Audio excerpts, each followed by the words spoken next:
What's going on, guys? Welcome to the Rise Up Rich podcast.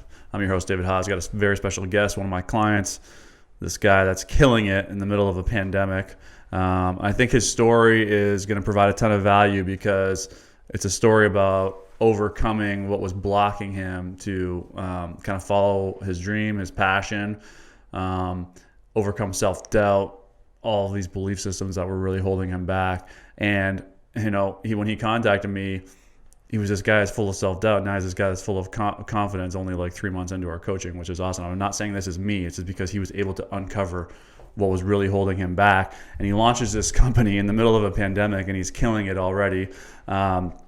So Andrew St. Pierre, the owner of Excelsior Auto Detailing, thanks for coming on. I think you got a great story. Well, thanks for having me. Let's just start in the beginning of when you called me. It's 3 months ago, I think, almost already, right? So you called me 3 months ago. You had done a bunch of training with this really nice guy that took you under his wing and taught you how to auto detail. And you were just pretty much ready to jump, but you just needed that push, kind of. But then you get hit with this pandemic, right? You're in the middle of this pandemic, and you're like, "Am I launching this company in the middle of this pandemic?" You had a full-time job that was like paying your bills, and you were doing okay, and you were doing well at that job. But then you make the decision in the middle of the pandemic. No, that's it. Quit your job. Yeah. Started your auto detailing company, and like, man, this thing is thriving. Like, you are booked up. You were telling me the other day you're already number 4th ranked on Google search or something like that and you're just killing it for customers. So like, why don't you just give me a little history about how, first of all, you decided to become an auto detailer? It's kind of a unique profession. Yeah, so I was working full-time. I had a different business before this, and it didn't work out. I was working full-time. I was getting regular money, so I bought a new car. I wasn't planning on starting another business or any ideas at that. And then I got the car, I'm looking at it, and I'm noticing like wear or how to clean it, or like, I was wondering like, how do I maintain this? Like, it's your first car. Like, I wanted it to be perfect, close to, for as long as I can, because I spent a decent amount of money on it. So I started Googling it, and it got to the point where like months down the line where it's like, I'm washing my car every 2 days. I'm cleaning it out. Like, my parents thought something's wrong with him. Like, what? Like, what's wrong? Like, he's spending all this time cleaning this car. So then I looked at it and got to the point where I'm like, this is satisfying. Like, it was relieving my stress and like different things like that. So I started buying detailing stuff. I looked up detailers in Windsor, and I'm like, there might be a business here. And I was looking, I'm like, well, I want to have a mentor. Like, I don't want to screw around for 3 years trying to figure this out and make mistakes and whatever. Try and like streamline it the best I can. So I messaged a guy in Tecumseh, and I just asked him, I said, I'll pay you for your time. Will you teach me? And like, in woodworking, which I did before, this is unheard of. Like, anybody who tries, like, you have to be either their friend or like, no one's going to just open you in and let you, I'm going to start a business. Oh, sure, come on in. Yeah. So I'm like, okay, let's just do it. He came to me and said, yeah, the more detailers that know what they're doing, the better it makes me look and whatever. So that worked out great. I was with him probably a year and a half ago now. So we were doing classes for a while. Now it's just bouncing ideas off each other. And then it turned into here. And then when the pandemic hit, because I was planning on starting at the beginning of this year, I think it was almost a blessing for me, because I don't think I would have ever left my other job. Because once I got laid off, I'm going a little nuts because like, I like doing things.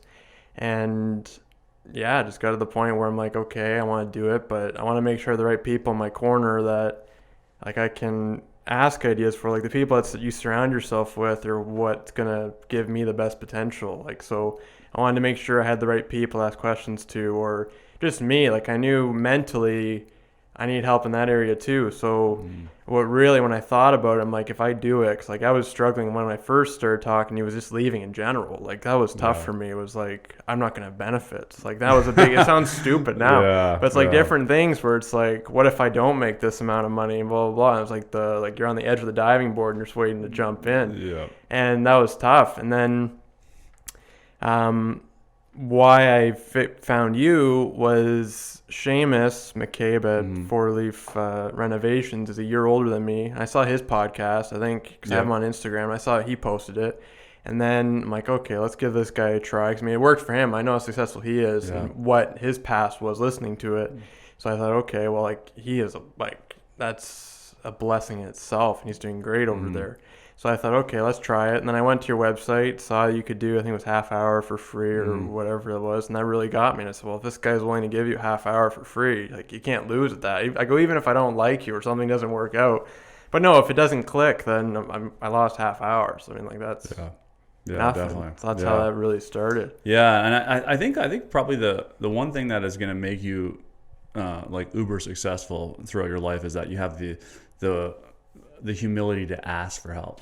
Right? Yeah. It's like when you want to start an auto detailing business, you reach out to this guy and said, hey, I need some help learning how to do this. And man, amazing testament to Dean that like took you under his wing there. It's like, most people, if someone came to me and said, hey, do you want like back in my day, like back when I was in competition mode, if someone said, hey, can you teach me how to open up a bar? I'd be like, no, why would I create more competition for myself, right? But this guy is like, no, like he saw the value in like having people that are like now, because I've changed my whole mindset from competition to cooperation, right? So now if someone wants to become a life coach, I'm like, yeah, like let me bring you in and show you like what I'm doing, and like show you, because for me also it's about impacting people and really helping people. And I think that's what you're seeing in coaching. It's not so much about the 1, 2, 3s of business. It's about the shit that's buried, that's limiting you from actually maximizing your potential. So it's like, this is what I want to help all kinds of people do. So I can create more coaches that teach under, maybe my system. It doesn't have to be my system, but like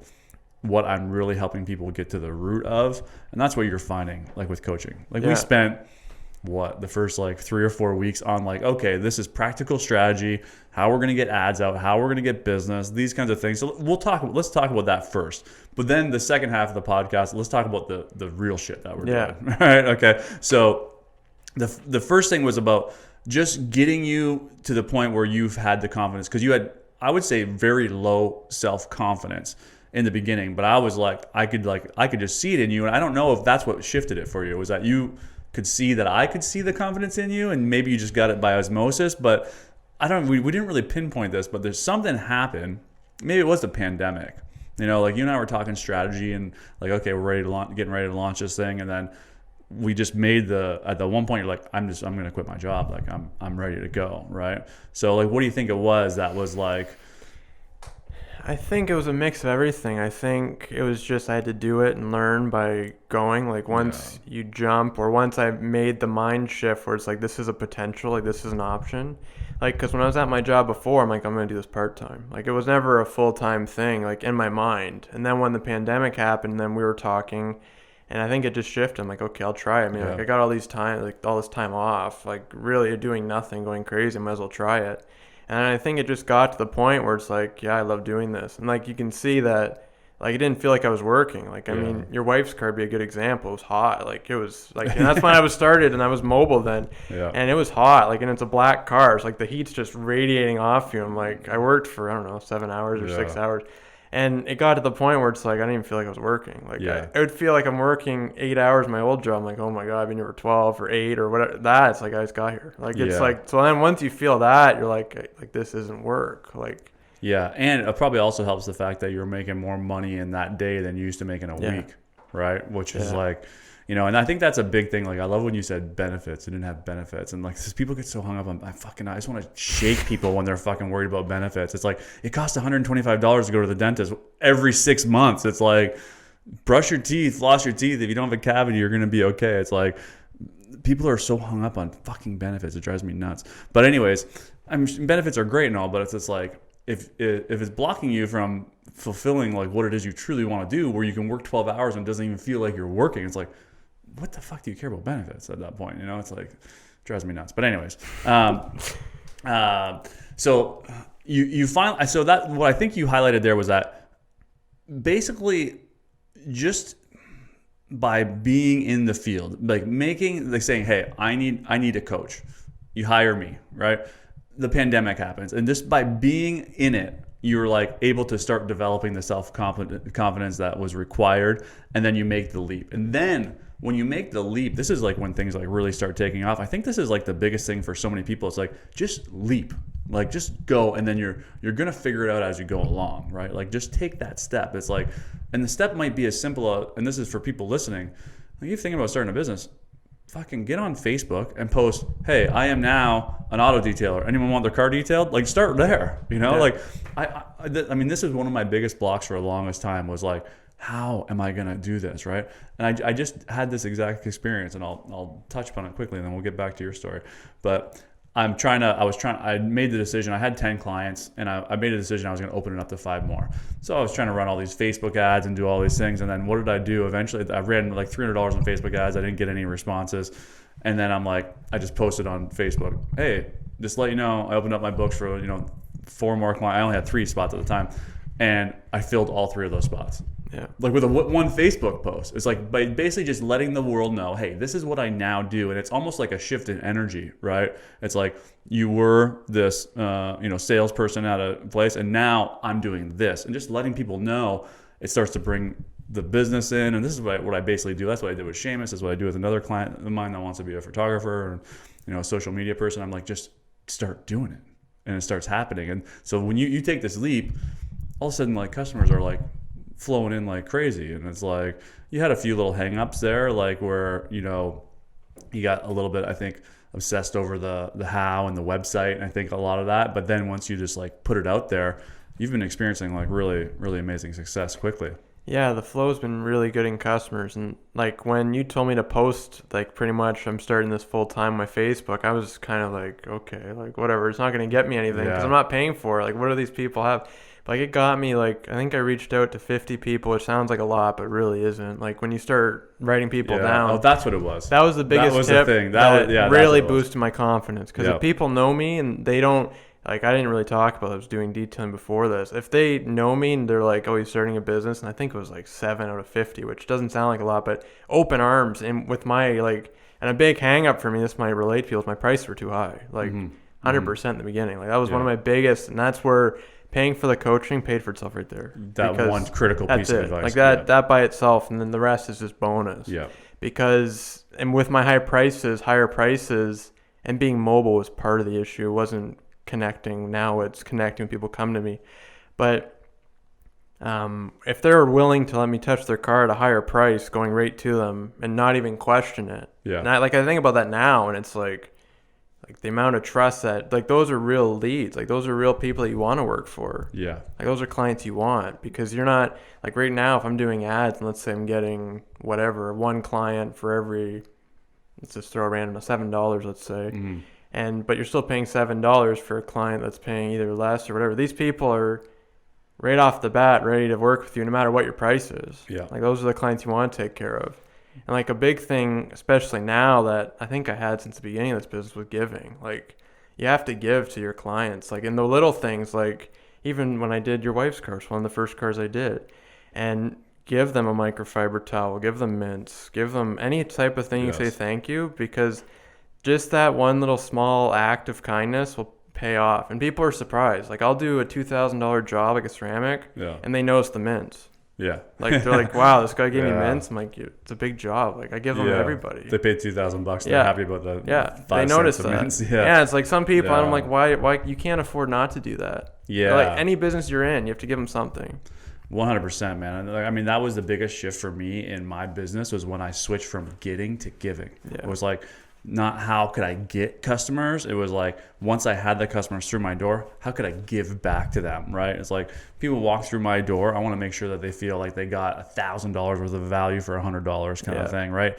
And like, this is like, principles of business are insanely fucking easy, man. It's like, I was really tuned into this as like a young kid. Like, I just understood it, and you understand it too. And this is why when you came on in coaching, I'm like, this guy's gonna kill it. I knew it. Like, you didn't see it yet, but I'm like, I knew it, and all I had to do was give you that little push, and that was what it was. I was trying to pinpoint it. Was like when I said, go message 50 people you think might be interested. Just got you into the flow, into the rhythm, and understanding how to talk to customers and booking jobs. So the one thing that you already had though and already understood was that you gotta make sure that you're going the extra mile for customers. Yeah. Right. And that's one thing I understood at a very young age, and that's why I see so much of myself and you is like, well, I had this window washing company, and I had I don't know how many rules, 3 or 2 rules. One was always answer my phone. right? So like this is like, man, this is when cell phones were fucking gigantic. Like you had to flip this thing open. It was huge. But I bought a cell phone when I was like 16 years old. This is when cell phones just came out. Like the cell phone was gigantic. I'm not joking. So I had this cell phone because I understood the importance of answering my phone back then. Now it's not it's still important, not as important because most people are now messaging or whatever, right? But back then I was like, if someone messages me and says, hey, I want window cleaning, I need to make sure I'm on the phone with them, right? So one thing that you are already getting. The second thing was I needed to always show up on time. Okay. So if I was going to be 5 minutes late, I called my customer and said, hey, just to let you know, we're 5 minutes down the road. We're just running a little bit late. People would be ecstatic over that. They thought we were like the most amazing business on earth because I would call them, tell them I was going to be 5-10 minutes late. The last thing was I just killed it when I was there. Like when I left that house, it's actually a funny joke because at my house now, I have like this like glass storm door in my front door. It's like this really nice glass door. And I clean it like I used to clean windows. And like literally no word of lie, like 10 people have walked into it and hit it because it's so clean, right? And that's what I used to do for my customers. Like their windows would be so fucking clean when I left their house. I didn't have to do any advertising. Like they were my advertising. I left one customer, I would get 3, right? I used to do Solidarity Towers and like this big giant building, but they didn't have professional exterior window cleaning. So that I went into everyone's individual apartment, pulled their windows up, cleaned them, sat on the ledge of like 30 stories up. It was very dangerous. And I would clean these windows and like just courteous, nice, go the extra mile for these people. I ended up like cleaning, like I get guaranteed like 80% of the people that lived in Solidarity's windows. Like, so like, this is the power of business. And I followed 3 rules, and you're experiencing the same thing of like just going the extra mile for people, doing good work, showing up on time, answering your phone. People are at home thinking about starting a business right now, listening to this podcast, and they're going, yeah, but what about this? What about this? It's like, just go and do it and kill it for people. And it's going to grow. It's literally that simple. And I think you've experienced that now. Yeah. Like your referrals are like, people are talking you up. Like you're getting more reviews on Google and stuff like that than I was getting at Treehouse for like the longest time. I had to actually really push people to review, but you're like, people are just naturally like, this guy did such a good job on my car. They're going and reviewing. Yeah, and it's that easy. Like go the extra, be human to people. Like it's not, people I think overthink how you treat people in business or in any type of commercial. You don't even have to own a business. If you work in customer service, same thing. Yes. Where I used to work, people would walk in the door and ask just for me. Yeah. Because it's one of those things where if you treat people like a human, like how I do it is, if I was the person, I have high standards. Like honestly, as a consumer, if I can beat my high standards, then if someone's still not happy, I've done like a lot. Like if I can give you and say, okay, what would I do to make, if it was me, knock my socks off? That's it. Like that's be a human. Like yeah, and you know what? And I want to change the name of going the extra mile because when you hear going the extra mile, this as I was listening to you talk, it seems like it's hard. No. But it's actually the reverse. It's empowering and it's energizing. It's like when you really deliver for somebody and like they're like, whoa, that is like the most energizing thing that you can possibly do. But we get so stuck, in doing the minimum, Like I don't know what that is that happens to people. I'm gonna have to dig into that. But like why we get stuck at doing the minimum amount, like this the minimum required. You see so many people going to their jobs, in their businesses, doing the minimum. I got a guy put it in my pool right now. He's literally doing beyond, like below the minimum. And it's like, and I told him, I called him out on it and we had an amazing conversation about it. But it's like, they're just doing the minimum, right? It's like, and it seems like to do more than the minimum would require more effort. But it really doesn't. It is. I guess it is more effort, but it's empowering effort, man. It's like when there's no better feeling in the world. I know when someone opens that car door, they see the towel, they see the mitts, and they see the car beautiful, and they're just like, whoa, that's like the most energizing feeling. Yeah, and I think like the way I'm going now, and I think it's going to stay that way, is it's quality over quantity all the way. Yeah. Like if I could be with a car, if it's really dirty, I tell them it's going to take 8 hours. And they're like, what do you mean 8 hours? Like that's how long I'm going to take to be happy with it. And then when you get it, you're going to be happy with it. Yeah. Like 100%. there's no question about it. Yeah. And the more that you give, the more you get. And it's not even so much about the money, let's say, that's going to come. It's about the feeling that you get inside when you over deliver for someone and they're just like, whoa, like they're just so happy. It's like there's I think a rule of the universe. I don't know if it's legit or not, but I feel like it is. It's like, whatever you give, you get it back 10 times over. And I've experienced this time and time again with myself. It's like the more I give to my clients and my customers, the more I just receive. But it does happen with money too. Like I do get more clients. I do get more, attention. But it's about the feeling that I get when a customer finally has that like aha moment, or when they are like, see that I'm really committed to their success, and I can feel that they feel that, right? It's like a feeling I have inside of like joy and energy. That is like, I think even better than the actual money that I receive from getting more clients. Yeah, like I could care less about the money. I just do it because I think it's the right thing to do. Like I couldn't sleep at night if I thought, okay, I did this car in 2 hours, should take me 6, and I like cut all these corners. Like it wouldn't work. Yeah, like, and it's not a long term way to run it. I don't think. Like it's not like I'm here for the long haul. Like right off the bat, I said, if it takes me longer, I don't care. I tell them like it has to be done right. Amazing. Man, see, like that's why you're gonna that mindset right there is why you're gonna kill it. So let's shift gears now though, because that was like we got into like the practical and like you literally grasped onto those concepts, like they were already in you. I just had to like kind of just bring them to the surface and say, hey, these are what are important, and you like this was already you. And so now what we're working towards more is the kind of healing from the past, right? Because you have this like insane drive to be successful, so much so that it could become like an issue for you because you like will overwork yourself, right? Like, and you experienced that recently. Like, so just tell that story a little bit about.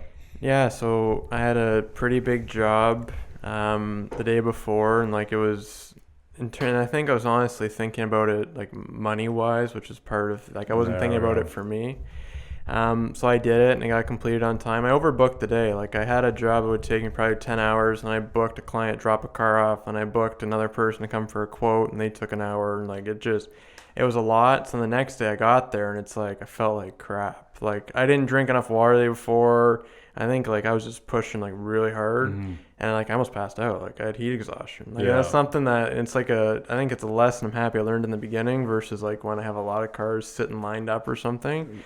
Where it's like, thank God I learned that now before it's like too late. Like I was overworking myself, and then it got to the point where I thought, like, was it really worth it? Like, no, because now I had to call a client and say, like, I can't do your car today because of this. I'm not feeling well, whatever. I don't want that to ever happen again. Like, especially talking about going the extra mile, like that's the opposite.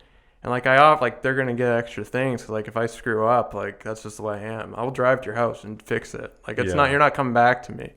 So like, it's for sure, like in terms of compensating the client, which is all I'm worried about, which is part of the issue, was like they're going to be happy when it's done and we're doing it this week. But like that car's going to be perfect. Like there's nothing going to be wrong with that car. Like, like I'm going to be like super focused on that car. Like, but then it kind of shifted after we talked, like, are you worried about your health? I'm like, no, like it wasn't even a question. Like in the moment, wasn't even worried about it. Right. At all. I'm like, okay, I'll try it. And I just knew I couldn't push it. Like when I was in the moment, 'cause part of me is like, oh, I'll do it. Like whatever. But it's a big Escalade. I'm like, so it's going to take me a while. I'm like, I pass out in this car. Like that's part of my thinking where it's like, do I want to make this worse? Or if I keep going, like I could barely even focus on my phone to text someone. So like, it's like, do I really want to keep going with the service and like make it subpar? No. Right. And so what came out of that from our session was like, what's with this desire, like this crazy, like insane desire to prove that you're successful. And we got a little bit into the mindset of like proving, and when you basically are going out to prove something, you basically, what you're saying to yourself is you don't believe it already exists inside of you, right? So what do you think that, let's just do like what kind of a recap of what we did the other day. It's like, what is it that you're trying to prove? I think it's like in what we touched on was I'm not even really proving it to other people. I think I'm proving it to myself. Yes. Which was even worse. Like that's what surprised me even more. Mm-hmm. It was like I'm like, okay, I'm trying to prove it to other people. I was okay with that. Right. Like not Let me stop you though. yeah, So what are you trying to prove to yourself though? that I can do it. Like that. Right, right. So that is in the belief system Yeah. that you can't do it. Yeah. Right. But when we rationally talk about that, you and I, we've already gone through this. When we rationally talked about it, and I asked you the question, I said, do you really think that you can do it? And you're like, 100% I can. Yeah. Right. But subconsciously, and this is the power of like spiritual growth. It's like subconsciously, you still don't believe you can. Right. Yeah. So it's like, where did that feeling begin in your life? Right. And that's what we need to dig into and go back and start to understand where this belief system, this survival pattern was created. You know, like that the whole mentality of proving, you know, people think that pride and proving is like a good thing, but it's like insanely vulnerable, because if you need to prove to yourself that you can be successful, let's just say success is $1 million to you, right? You're gonna get that $1 million. And here's the one thing that I will tell you about reaching goals. It's like the most anticlimactic thing that will ever happen to you in your entire life. I remember when I was $350,000 in debt, I said, if I ever get out of debt, I'm gonna dance in the streets, right? I got out of debt, didn't dance in the streets. And I said, once I have $10,000 in the bank, I'm gonna dance in the streets.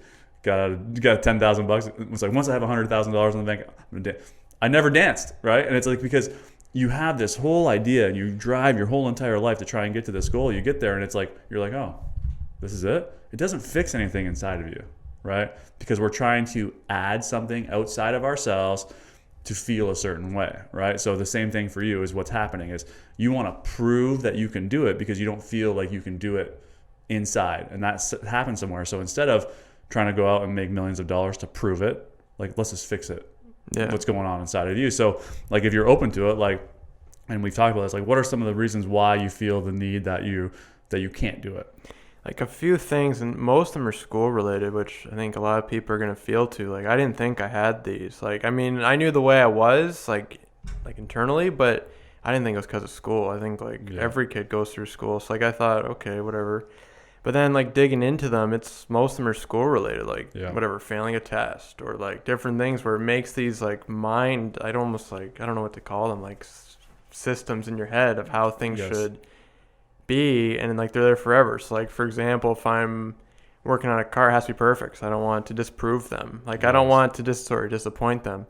And like that came from somewhere. It's like working, like, because you don't want to hear them.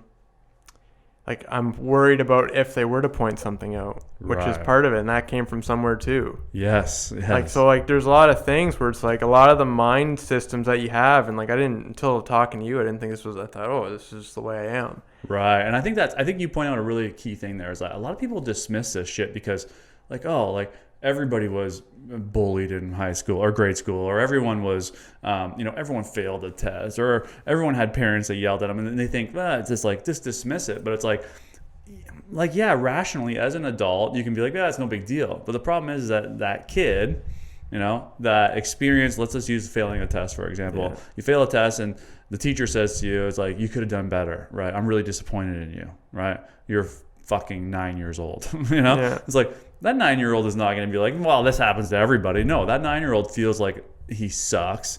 He like is not good enough. He's stupid, and the biggest thing I think for parents listening is like, you got to let your kid have that outlet, right? And it's like, this is not ripping on anyone's parents, but it's like, this is for all of us. It's like, we never really had the opportunity to say, how are you really feeling, and we might not even have had here's the other thing that I've really been tuning into lately.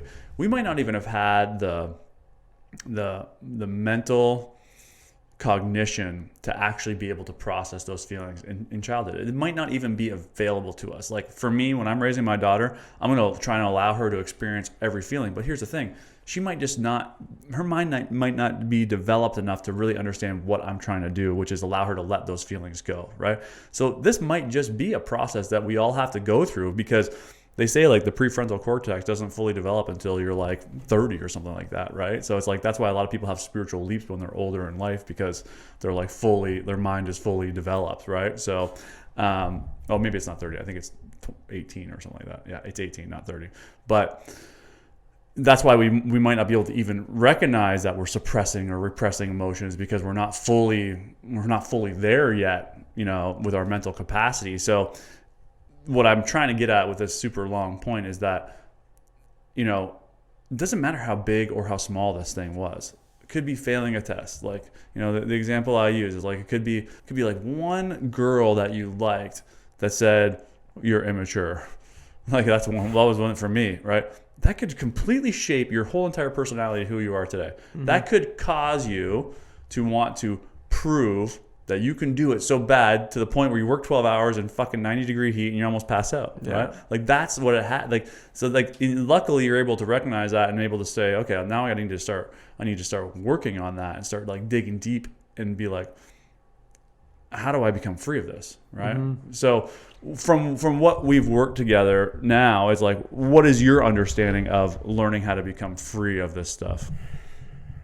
Notice it's there, like almost like a relive it type thing, and then kind of pinpoint where it's going to. I mean, the way that you get rid of it might be different for everybody, but like for me, it's almost like just realizing it's there, writing it down, and just focusing on why you felt that way in that moment. Yes. And most of the time, it won't even suit you now. Like 90% of the stuff doesn't make sense. Like for me now, like you look at it, you're like, why am I holding on to this? Like, what do I need this for? Right. 100%. And so the reason that you're holding on to it is just that you never actually fully focused all your attention on that feeling and allowed yourself to let it go. So like literally for me, the shame that I experienced in childhood around like the house that we lived in, the cars that we drove, that shame, the feeling of that shame that I experienced in childhood was a big enough driver. The survival pattern that I created was I needed to be successful, right? So like I did the same thing you did, worked crazy hours, extended myself too far into debt because I was like, I need to become successful, all because I didn't want to experience that shame.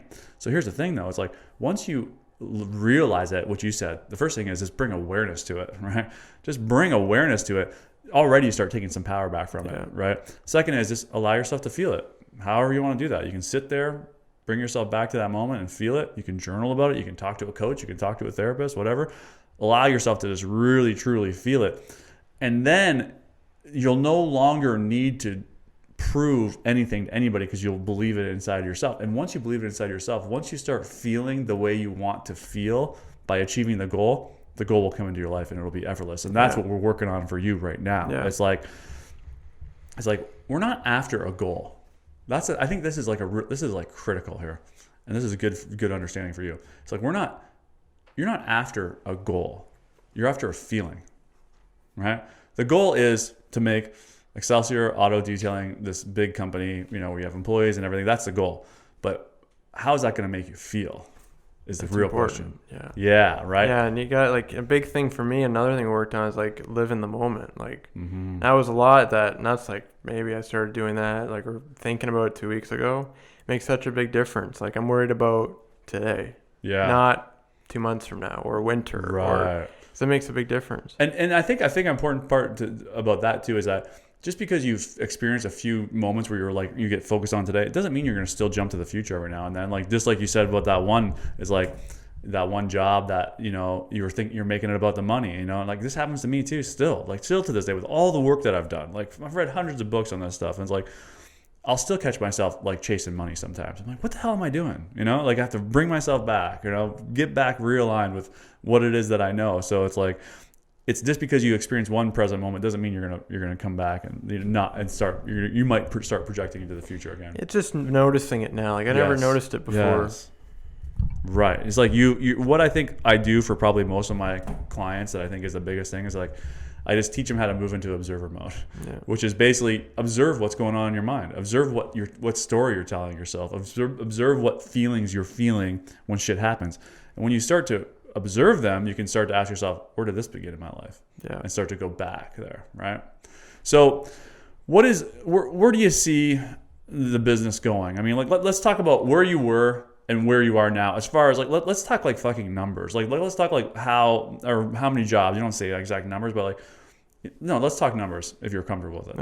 Okay. Because this is what I think a lot of people avoid talking about money and like these things. And I was like, I was just crunching the numbers on my thing. I was like I'm doing like $100K a year in coaching. This is like a side gig for me, right? Well, it's not going to be forever, but and it's like I did that in a year, right? And it's like where are you going, like right now? It's like I started off probably doing one client a week. I'm doing anywhere from, depends on the week, but most time now I'm booked up the next week. So like I usually have 2 weeks in advance or close to that. Right.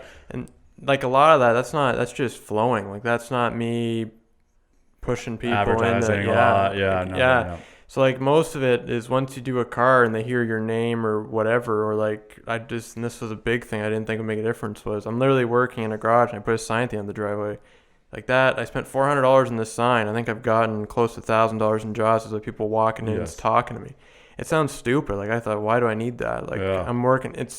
I'm like, this is an old way of thinking. Like, why would I need a sign? Like, it sounded weird because it's not an official business. So I thought, okay, whatever. But then that sign, like, whatever. Like the amount of people that walk when they see me there. Yeah, when people see me there, because they know the name already. Like people, I had a client. This is kind of a sidebar. Yeah. I had a client that there's a LaSalle community page, and he just talked about this guy's great. He's on the street, blah blah blah.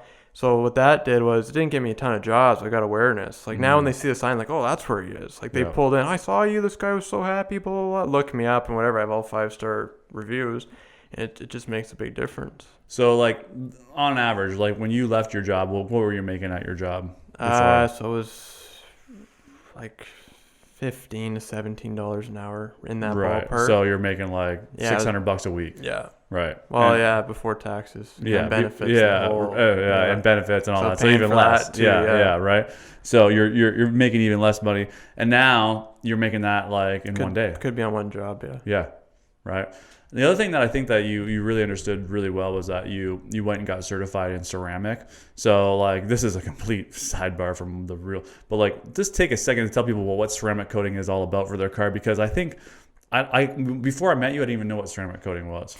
Yeah, so like what a lot of people known in the past is put wax on their car. Most people don't even do that. Like when I tell clients you should be waxing your car every year, every 6 months or whatever, like why? Like the paint's good, I shouldn't have to. What a wax is, I'm going to go a little bit and then build in the ceramic. What a wax is going to do is going to make it so stuff doesn't stick to your car. So like if you get a credit card, and this is the best thing I've showed clients, get a credit card, go on your hood, and like if it's flat this way and pull it down.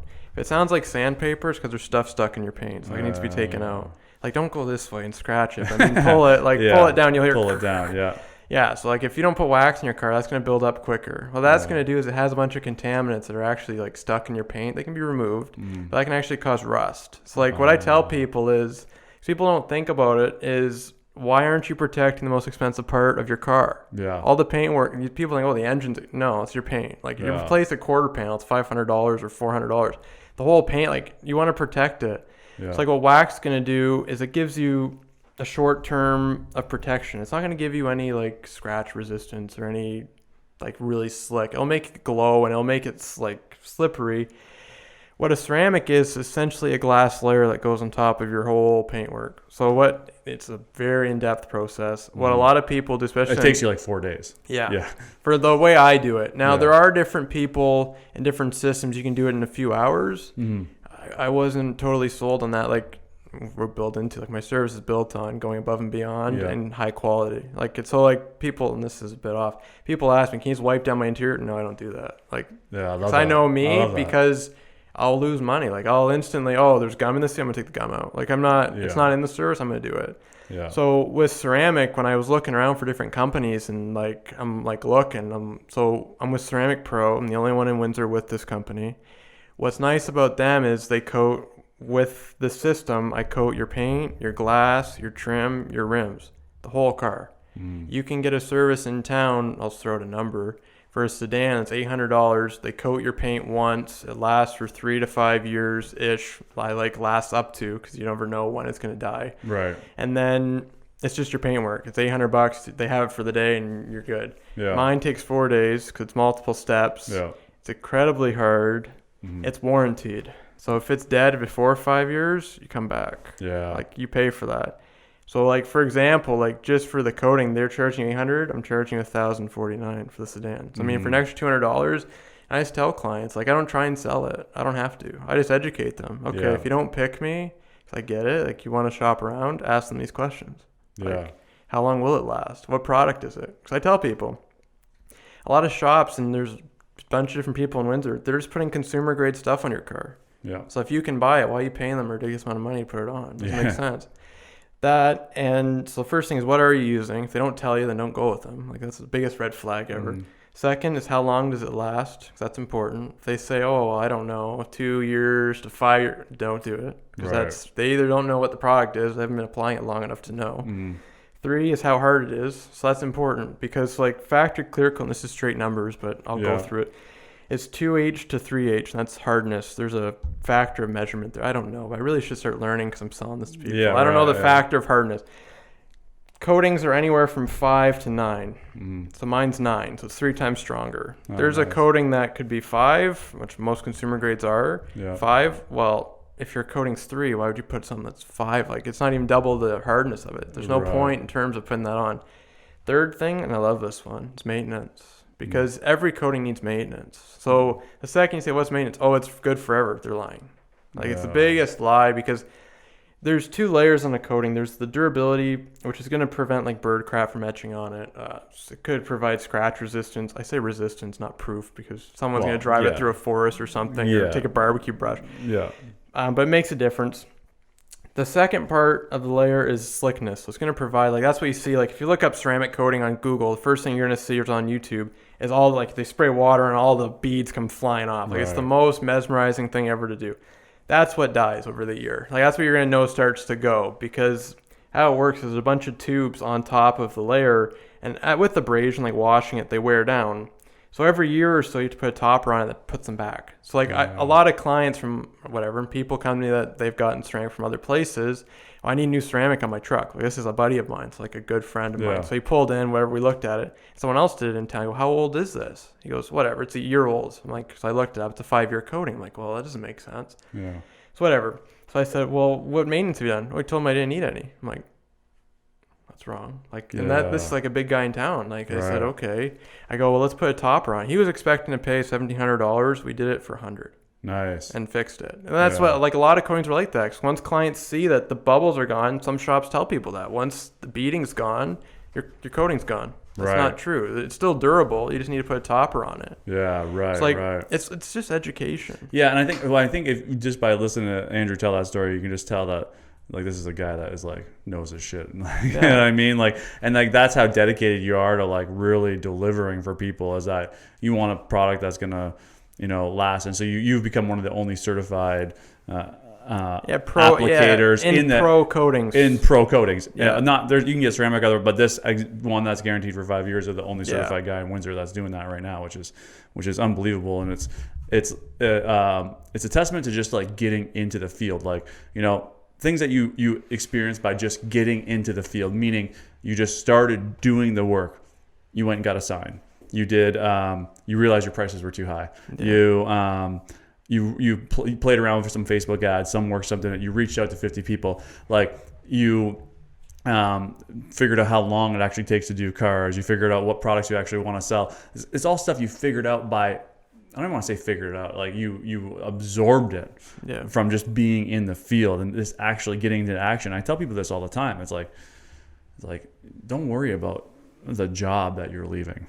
Just quit. Like, just quit and get into it, because once you get into it, it's going to be everything. Every question that you have is going to be answered. Yeah. And like another thing that like people don't see, like, okay, you've been in business short term, you're really successful. They don't see the months before that I was building it. Like, like it was literally behind the curtain. Like, I'm working on the website, making the website perfect. I'm getting the copywriter to copyright it. I'm getting the web guy to do SEO on it. I'm with Dean already. So like, it's not like, okay, I had to quit my job and I'm like cold feet, like right in there. Like, okay, put up a Facebook page. I'm ready to go. Bucket of water. Yeah, there is, of course, lead up to it.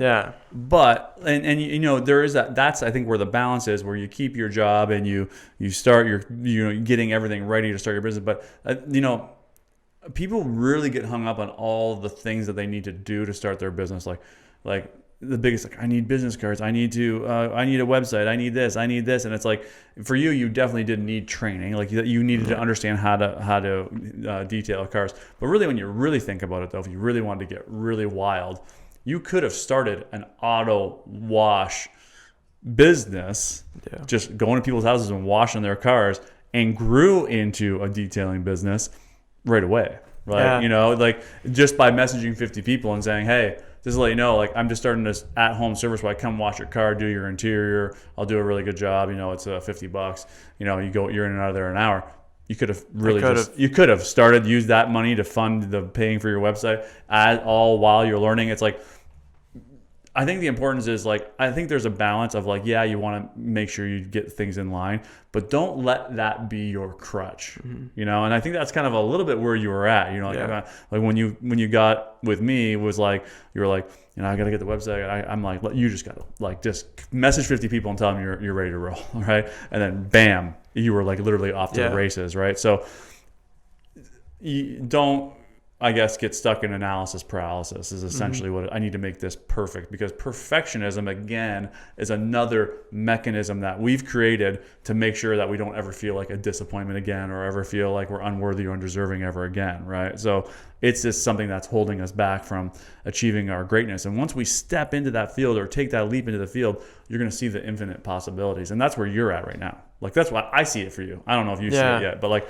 and I see you having your own car wash place, your own shop detail, people working under you. Like, I see you becoming like one of the biggest detailers in this area with 100% certainty. I can see it all already. You are probably getting there where you're just starting to understand, like, okay, like if I continue to deliver this level of service, I'm going to be busy for the rest of my life. Yeah, and it's kind of like a mind shift on how easy it is. Like, you're just being nice to people and doing good work. Like, the amount of people, like, I don't understand how you couldn't do that. Like, because for me, there's no other option. Like, so when you see it build and whatever, and like a big thing I think is just like, for me, it's starting to develop is trust the process. Like, for example, like this week, I looked at, I'm like, okay, I got a certain amount of clients, I'm going on vacations, like I'm booking it, everything right. And I looked at, I'm like, you know, I could use another one, whatever. I'm like, yeah, you know what? If it doesn't work out, it doesn't work out, whatever. Like, I'll try and get them, but whatever.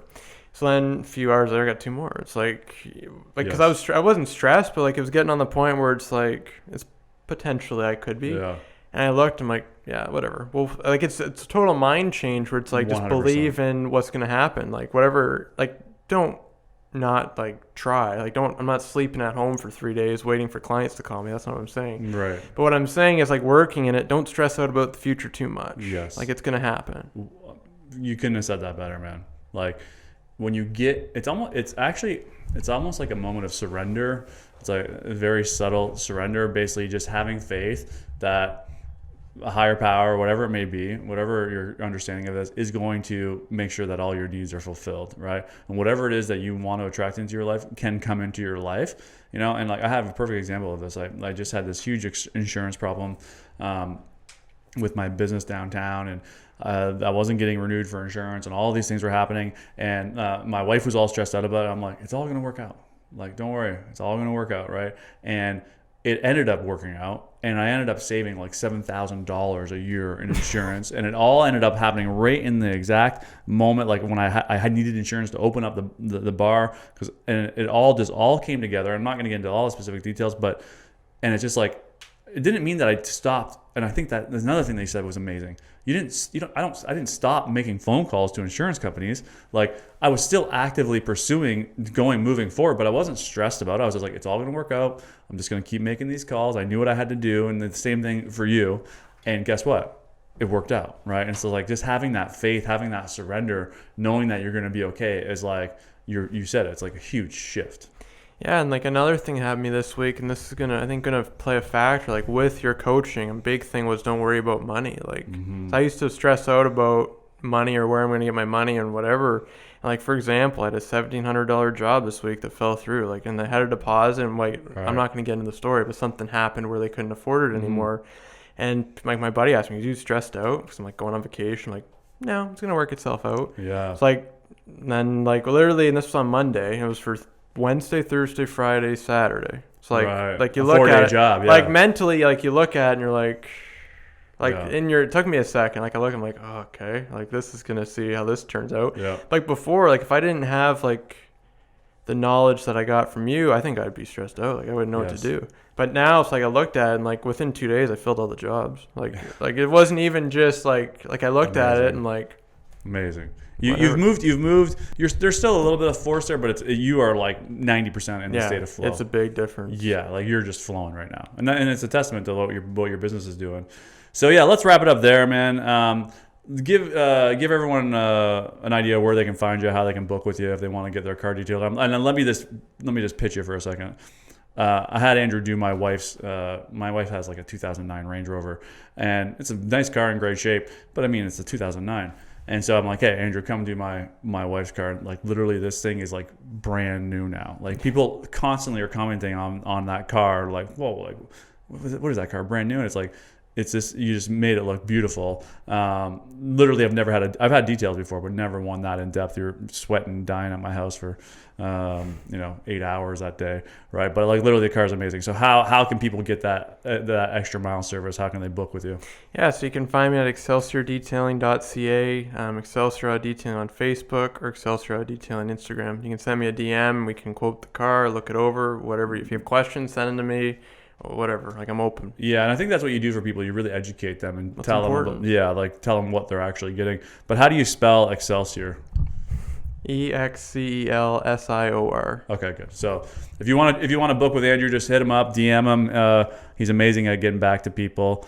Thanks for taking the time, man. No problem. It's been great. I think you delivered a ton of value for people that are looking to start their own thing. So yeah, we'll do it again in a year when you're got your own shop.